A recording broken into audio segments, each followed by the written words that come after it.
Hey, what's up everyone? This is my third lesson with Zhang, who is USATT rated 2600 and former Beijing provincial team player. If you haven't seen my previous lesson with him, I will have it linked here. For this lesson, I focused mainly on forehand technique and serving. Please look at the timestamps and skip around to the parts you're interested in.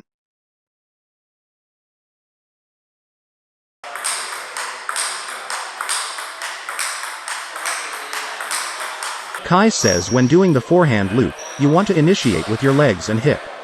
Your knee should turn slightly, and then after looping the ball, you should hop your right leg back to the starting position.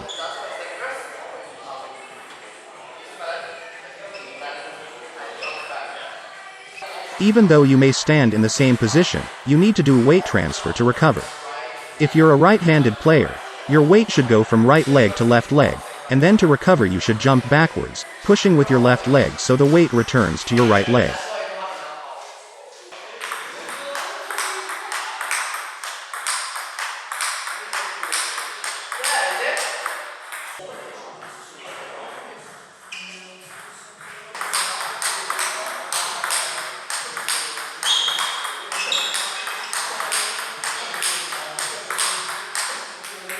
Kai also mentions after initiating the forehand loop with your legs and hips, make sure your arm is finishing forward in front of your face. When the paddle makes contact with the ball, you can accelerate your forearm. It is important that you sink into your right hip and bend your leg enough so you gather power. Your paddle angle shouldn't change either when you're contacting the ball. If you find the angle changing or your elbow moving up, it's likely you're not engaging your hips enough.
The next drill was a rapid-fire multiball alternating between forehand and middle.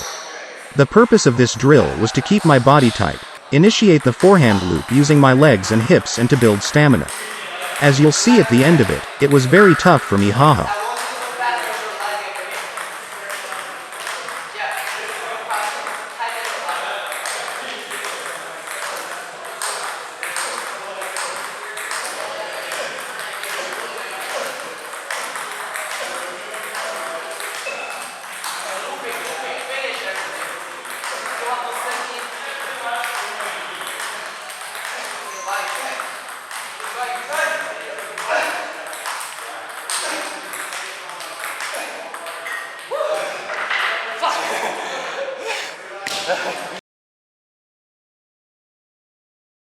A good portion of this was spent talking about strategy when serving and how to serve at different points in the game, such as 0-0 or 9-9.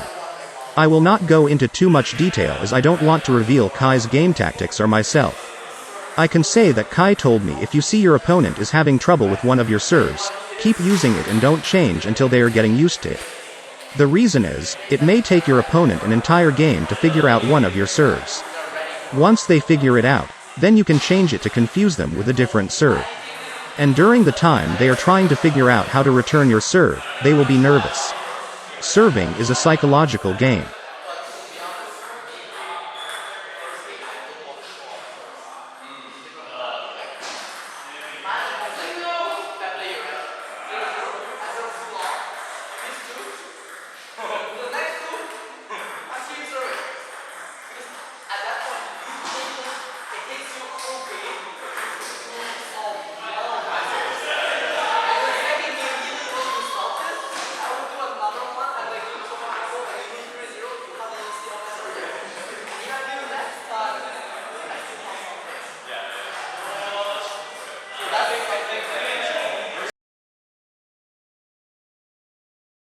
To make a good long serve, the key takeaways are to contact the ball closer to the table when it is falling after the toss.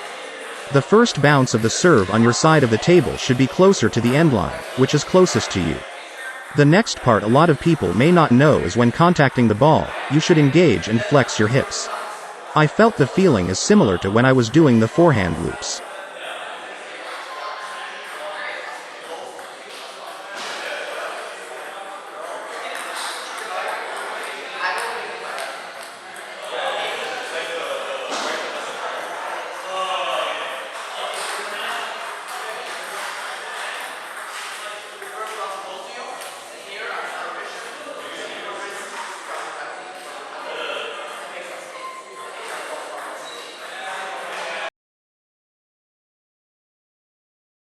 The next drill was a 3-point multiball to train reaction and footwork.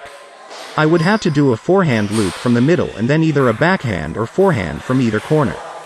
Kai mentioned to effectively move from the forehand corner back to the middle, you should push the ground with your right leg to propel yourself back left after you hit the ball.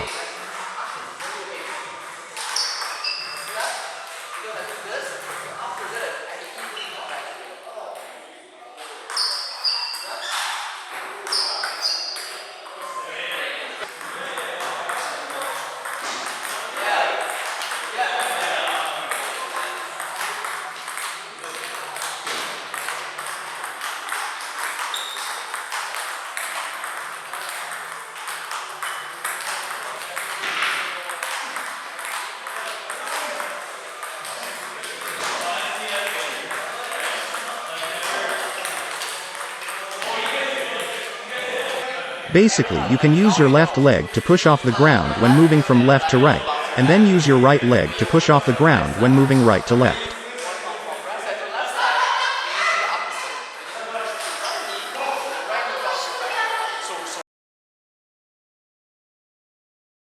We also trained a little bit of looping half-long underspin because a lot of players will serve half-long when they are trying to serve short. This was to train me to start attacking those serves.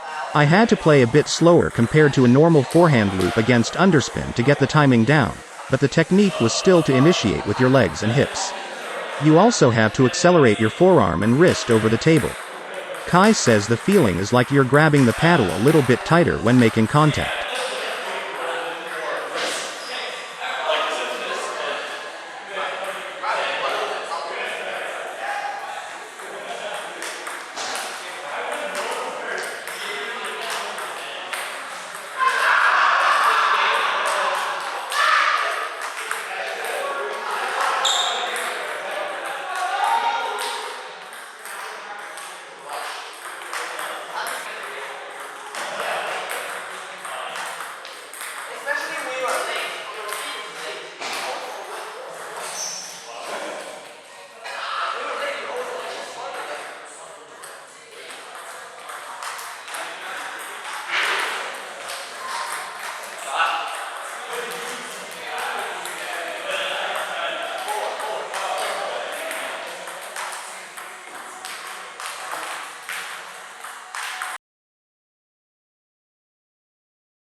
We also did a bit of backhand loop against underspin. The technique was to push off the ground with the left leg and use the left hip and then accelerate the forearm and wrist and stopping my arm directly in front of my body. The upper body should not turn as much. When making contact with the ball, I found it helped to squeeze my core a bit tighter, which actually stopped my arm from going sideways and actually finishing the stroke directly in front of my body.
For the in and out footwork, it was important to incorporate small hops.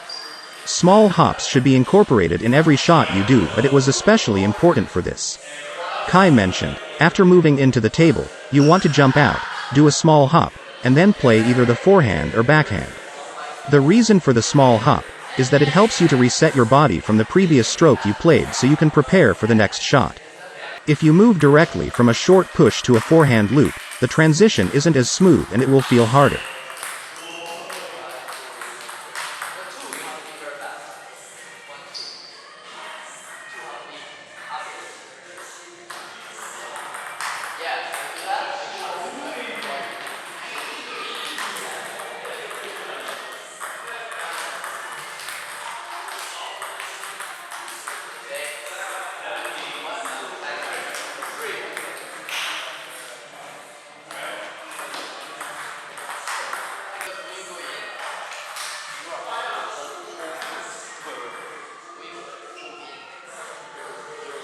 Additionally, when stepping into the table, avoid planting your entire foot down as it will make it harder to move back out. You should step in with your toe and land on your toes.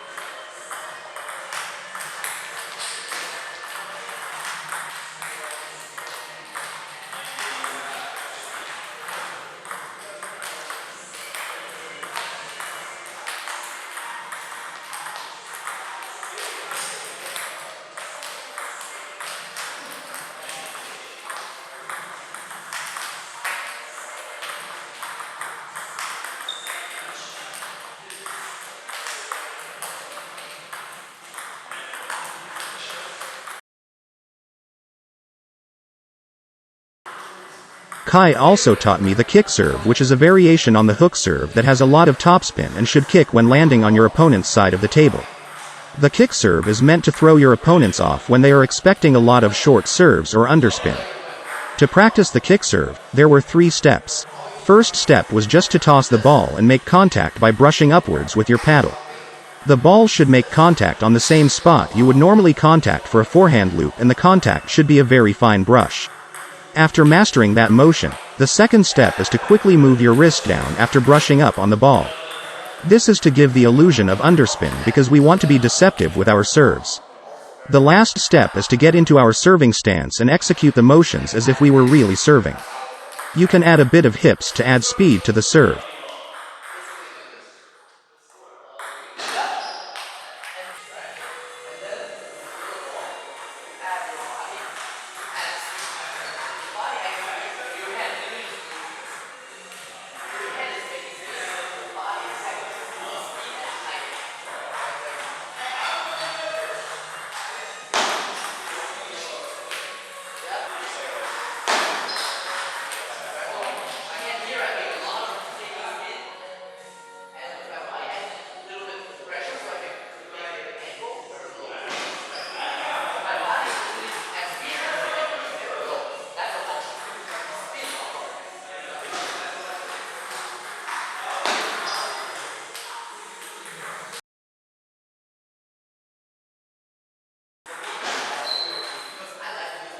Lastly, Kai went over how you can change where you serve from as a form of service variation. Most players are accustomed to serving from the backhand corner, but it is also good to serve from the middle as well. The benefits of serving from the middle are that you can target the opponent's wide forehand corner better if they are right-handed, and the returns will generally come towards the middle. When serving from the middle, you also won't need to take a lot of steps in either direction if you were to play a forehand or backhand.